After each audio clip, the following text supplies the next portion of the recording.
Hey everyone, it is me, Lauren, your creative mentor, and today we are going to continue our month-long talk about just work stuff, work stuff. We're kind of deep into our little hair curriculum I've got going on here, and today I want to talk about relationships at your job. We talked about jealousy last week, and we talked about being hireable, and so we're kind of like doing this thing on like how to kind of check yourself in the social ecosystem of like where you are and where you want to be and all of that stuff. So hi, hello, it's me, Lauren. I always tell everyone if someone's going to give you advice about your career, your happiness, or your money, you should always vet who that person is, including me. So, my name is Lauren Versino. You can Google me, it is all spelled exactly how it sounds. And just make sure I'm a person you want to listen to's advice and/or emulate in any way before you just blindly take any advice from anyone, including me. So today, I just want to kind of dive right in, connecting to people that you work with. I'm sure I've covered this a little bit before. However, something that's really important if you're trying to be a career creative. And now at this point, you've nailed your interview, you've had your portfolio kind of going. Now you're just trying either contract work or you're hired in a company and you're just kind of seeing how you can grow from there. One of those things I want to kind of talk about is building relationships at work. And we talked a little bit about the politics game, and this isn't necessarily to get you farther. This is to maintain where you are and find out who you want to learn from and who you like and why you like them and all of that stuff. So I just kind of want to bring up the thought and or idea of looking for people at your job who can teach you and who that you enjoy spending time with, like even though a lot of work is virtual these days, we spend 40 hours a week with all of the people that we work with, and we have a lot more in common with everyone, more so than I think a lot of us think we do. We all work for the same organization or the same brand, or we do the same kinds of work at work, even if we're not necessarily personally interested in the same things, or we have the same things going on in our life as other people around us at work. Those are people you hang out with all day. And those are people that you're bouncing creative ideas off of all day. And those are people who might be older than you or more experienced than you, who have watched the creative suite change over the last 10 years and have shortcuts and little tidbits and things like that, or have brand equity in their head that they can teach you or that they know where something might be. This is what I mean by connecting to the people that you work with. One, it'll make your everyday life job a lot easier if you like your coworkers. And two, if you're just a sponge to like soak up information, which I think is a default a lot of creatives are. Now, translating that into a workplace situation for yourself can really benefit you. People don't really do that, and people who are managers notice when you are like that.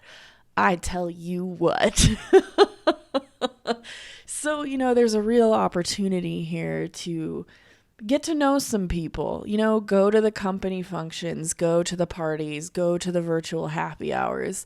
I know it's really easy as creatives to just kind of poo poo that. It feels like the pep rally at school we didn't want to partake in, or, it feels like a lot more like drinking the corporate Kool-Aid. Like, when you're new at working, let alone creative job working, like you have to just let that go for a little bit. And you have to ask yourself, are you fed a narrative on how you think about that? Or have you actually experienced that to the point where you're like, I've had enough of this? I would venture to say if you're new to working, you probably haven't really gone through all of that to know if you like it. I had that attitude when I started out 8 years ago. I was like, company culture, corporate parties, blah, blah, blah. That's for like the old capitalist, not me. That's for the marketing director or, the finance guy, not me. And then when I actually like grew up a bit and got a little bit older, I was like, well, why not? It's a free party. The company's paying for it. I know who these people are.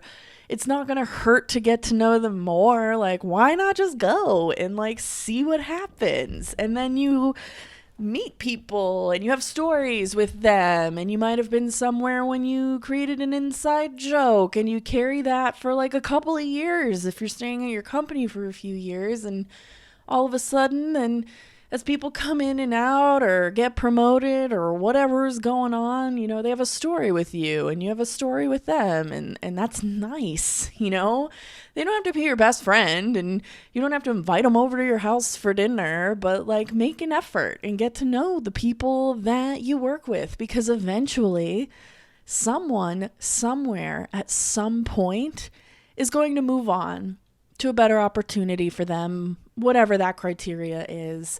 And everyone will be sad but happy that they're going for it, whatever. And then you have this person in your connections. And let's say a global pandemic comes up and we all get furloughed, but this colleague works over here and they need more people and you need their help, and you had that story, This is kind of how all of that can circle back around, but it doesn't have to be this like fake and calculated interaction. And I think that's something that's really tricky for a lot of us to think about, because essentially what I just described is networking.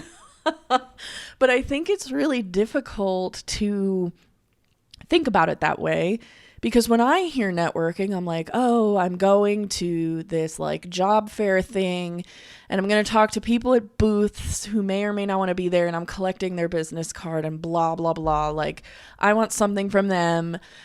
What can I offer them? Do they want something from me? This feels like a transactional thing. And I'm just telling you, like, sure, it can add up to that. But at the end of the day, like, all of that stuff is real. And, if you still work for the job that you had through the pandemic, like I do, I saw those people every single day through one of the more traumatic things we've all gone through as a company, as a group of people, as a culture, as Americans, We were there every day, online, trying to figure out how to work. I saw them more than my family. I saw them more than my friends, because I'm at work online every day, virtually, video calls. And, that's worth something, personally and professionally. That's worth something. And, I can't tell you how many coworkers of mine were like, we were colleagues at work and I didn't really hang out with them outside of work too much. But then after I left the job or they left the job, we became like really good friends.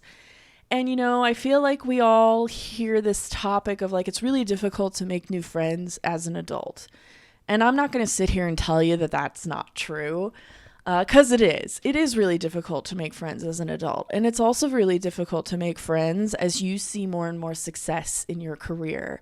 And maybe other people in your life are falling a little behind or getting a little ahead, and there's nothing wrong with any of that.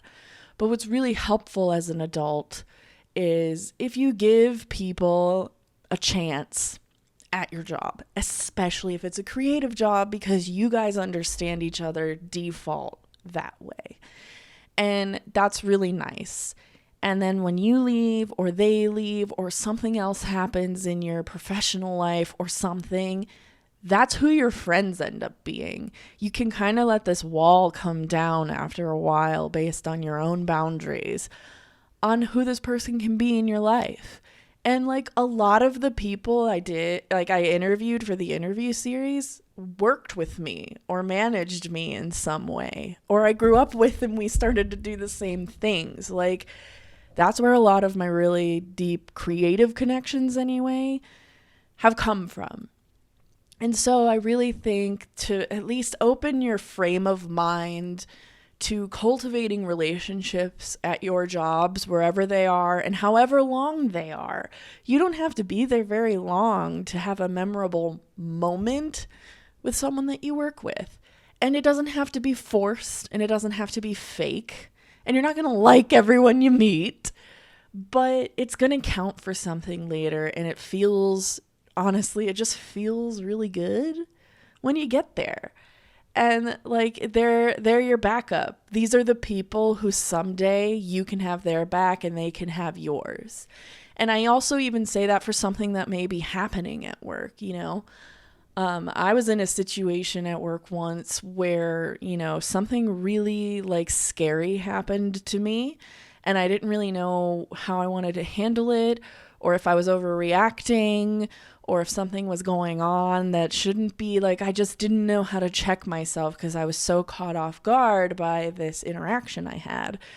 And so nothing feels better in the world than feeling like you can trust your coworker to be like, hey, you know, this happened. Did something like this ever happen to you?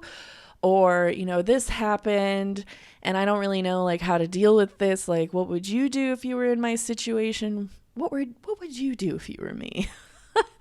And them just like completely having your back and like, you know, going through a really tough situation together, like professionally or even sometimes personally, if you feel okay being vulnerable. That is worth its weight in gold at work, especially if you're marginalized in any way, whether you're a woman or a queer person. Being able to build that trust is not super common, but it does happen. And if you're lucky enough to have a team like that, or you're lucky enough to find a colleague like that, it's so great and it is so cool. And it's also really nice to, like, you know, maybe you're the fresh blood and you meet someone like me at your job who's been doing it for a minute and can recognize fresh blood when they see it, and they remember how like scary and chaotic it is, and remembering what I thought it was when I walked in, knowing it's not like that when I walk out. And just having someone there to be like, yo, I got a stupid question. Like, what is the shortcut key for this thing in InDesign? Or how do I get this like simple action to happen in Photoshop, but I can't like remember what it is? And having your colleague you can go to and be like, look, I know I look like an idiot. I feel like I sound like one, but like, how do I do this? And it's just no big thing. And they could tell you all about it. And it's great. That's all great to have backup like that. It's also really fun as a creative to have like people on your team who know how to talk to you in general as at the work, being like, you know, I see what you were doing here with that idea. This idea is better though, but your thought sparked this thought, which got us here, which is the better idea. And like, nobody's a loser and everyone is a winner. But like, talking about work like that and not taking it personally and understanding what people like mean and learning about them in that regard, like, makes working way more creative and way more fun. And it can happen, and it gets so much better when you just connect with your team and you're a little vulnerable every once in a while, and you just are open to it. And I feel like when we're new at working, that's really difficult to think about because you're in your own head and you're dealing with your imposter syndrome and you're trying to prove to yourself you deserve this job, even though like you were hired and you went through all of that stuff. There's a part of you that's always going to be trying to prove yourself to yourself that you deserve to be here. And I don't even bother saying like, forget about that. You don't need to do that, because that doesn't mean anything. You're going to do that. You're going to be in your head almost all of the time. So it would just really behoove you if you could get a little bit outside of your head and just like take a look around and take some stock at the people around you and who's interested in you and who wants to learn about you and who's complimenting you and who's curious about you, and vice versa. Be all of those things about the people around you too. And if you hear someone with a similar hobby as you, like outside of work, like go ask them about it. People love to be asked about what they do and talk about themselves. Whenever I walk into a new office, or whenever I would take on a new contract where I was in a different like ecosystem, I get in everyone's business. Like, some people don't want you to, and that's fine, but like, People always joke I always know what's going on because I'm asking, hey, how long have you worked here? How long have you contracted here? Would you ever want to go full time? Oh, why not? Tell me more. I'm just curious about it. Oh, you're right. You're working on this and writing that. How's that going? Like, people love that. And I love to know what everyone's doing. Not because I'm nosy, and well, I am nosy, but it's not for any personal gain. It's just like, what's everyone working on? Why? Who are they? What makes them tick? Why do they like working here? I love those kinds of questions. And I just love to understand that and know. And when we're all creatives, there's so much to us in between the lines. And there's this weird balance of being at work or being a professional where, like, who people are, they only can show up in certain kinds of glimmers and glamours, that you can't just, like, full on be yourself every day at work unless you've been there for 100 years and, like, you don't have imposter syndrome or you're not trying to prove yourself something. Like, there's always something keeping us back, I believe, in this regard. And so, if you're a green designer and this is kind of your first go around, and just walk in there, own the room, take the temperature, invest in knowing the people that you work with, because you're going to know them the rest of your life, even if you've only worked there for a blink of an eye. Trust me. I have reached out to and been reached out to by people I never would have thought were interested in anything I either had to offer or say. And, like, then you have this huge network. And that's also why I'm like, get on LinkedIn, because that's also a great icebreaker, especially for people who work outside of your department. If you meet someone in real life, you shake a real hand, you have a dinner, someone does a lecture or a huddle or a meetup or a whatever it is, go link them on LinkedIn. Go connect with them, send them a message. Always. Don't cold LinkedIn people. Send them a message always. Hey, I loved that thing you said. Or, oh, it was nice to meet you today. Excited to continue to work together. Oh, I loved your work when you did this thing. Da, da, da, da, da. Because it's truly like the least you could do. And you never know. Again, you never ever know. This even goes for your classmates. You never know where anyone's going to land. Because guess what? They don't know either. I don't know. So, it's a journey for everyone, and everyone finds the things that they like and the things that they do and the creativity they take to work and the creativity they keep to themselves and the balance of all of that stuff, yada, yada, yada. Just connect to the people that you work with. It's going to save you someday. It's saved me a couple of times. And honestly, sometimes I wake up still and I can't believe the people I'm connected to and know. And it's because it comes from this genuine place, at least for me. I genuinely just want to talk to people, and anyone I'm connected with, I'm genuinely curious and interested in, like, what they're doing. And I always felt like networking was this, like, weird, gross, like, American Psycho business card exchange thing. And it's not. It's something that happens when you're not paying attention. And that's great. And the best thing you can do is just find how to be in the right place at the right time. The parties, the functions, the birthdays, all of that stuff. And it'll get tedious a little bit sometimes, because it always does. And when it gets tedious, you're taking it for granted, which realizing that is good. Not realizing that is not that great. But, when you're taking something for granted, it's because you're good at it and you're comfortable and you're true in the moment. So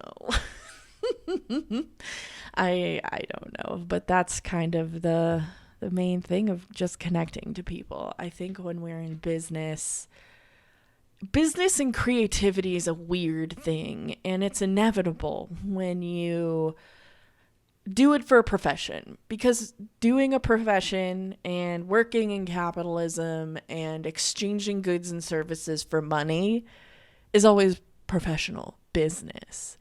And art and design and writing and creativity they can translate to that, but they're not that. Like, I've never viewed being creative as professional or a business. But I also feel like the deeper I go into this, like, rabbit hole, the more businessy and commodified and monetized it all gets. And I don't know if that's a good or bad thing, because it goes back to this question I always pose: what influences culture? Because I think at the end of the day, no matter what kind of creative you are, you're interested in other voices because of what they're saying. And what people are saying influences how we're all feeling and taking in the world. And that is ostensibly what culture is. So if you're being a professional creative or artist, what are you saying, or how are you using your talents to say something? And if you're using it in some kind of advertising or something, are ads and their collaboration with money and things like that, is that moving the needle of culture? Are art gallerists and fashion moving culture? Who sells the art? Who sells the fashion? Who markets the art? Who markets the fashion? How do you tell that story for business versus what the story is saying as the original work? It's all kind of woven together in this strange place. And so it's very weird to read between the lines and all of that stuff. And I think that's why I am so fascinated, and why everybody does what they do, and why I always constantly, especially through this podcast, try to articulate how and why creatives do what they do. And if you're on a pathway to be a successful creative, whether that's monetarily, or it's for recognition in some way, or it's for landing a goal of some kind, selling your original work, your voice, what you have to say, or helping a company or brand spend its money to say something too, but also sell a good. Like, I don't know. I don't know where the lines are in any of that, but they're in there messing around. So I feel like, in a way, whether people know it or not, that's what a lot of creatives are exploring, and why the ones who choose to be professionals are either really good at that, or they're really like pointed in how they are speaking that way in their work, for their work. Is there a difference? I don't know. But that, like, the people you work with and the people you can network with and the people who are sitting next to you at your desk or on the virtual call in the grid with you are all the same in that way. We can all relate to at least understanding why you would wonder this question.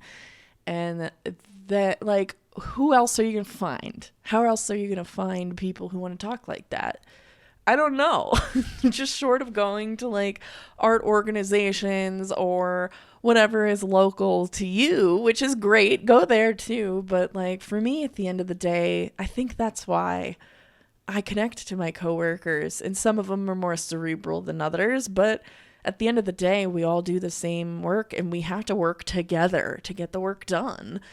And I think that's also why those relationships stick when they leave or when I leave, because we're grounded in the same reality and we're working in the same gray area, and we have our own creativity, and we grew up in our own kind of schooling scenario and found each other either before or after a certain point. And I don't know, it just gets more abstract the deeper you go.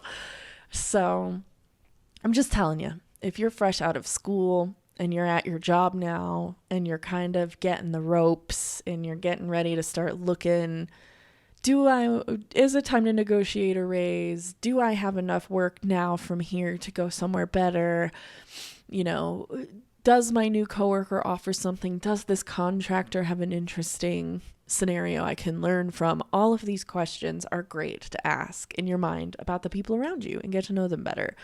But, you know, we're all on this journey, and I don't really know where to go from there. But I was writing about that question, you know, what does advertising move the culture? Does art move the culture? Does it matter? Are they the same? Are they different?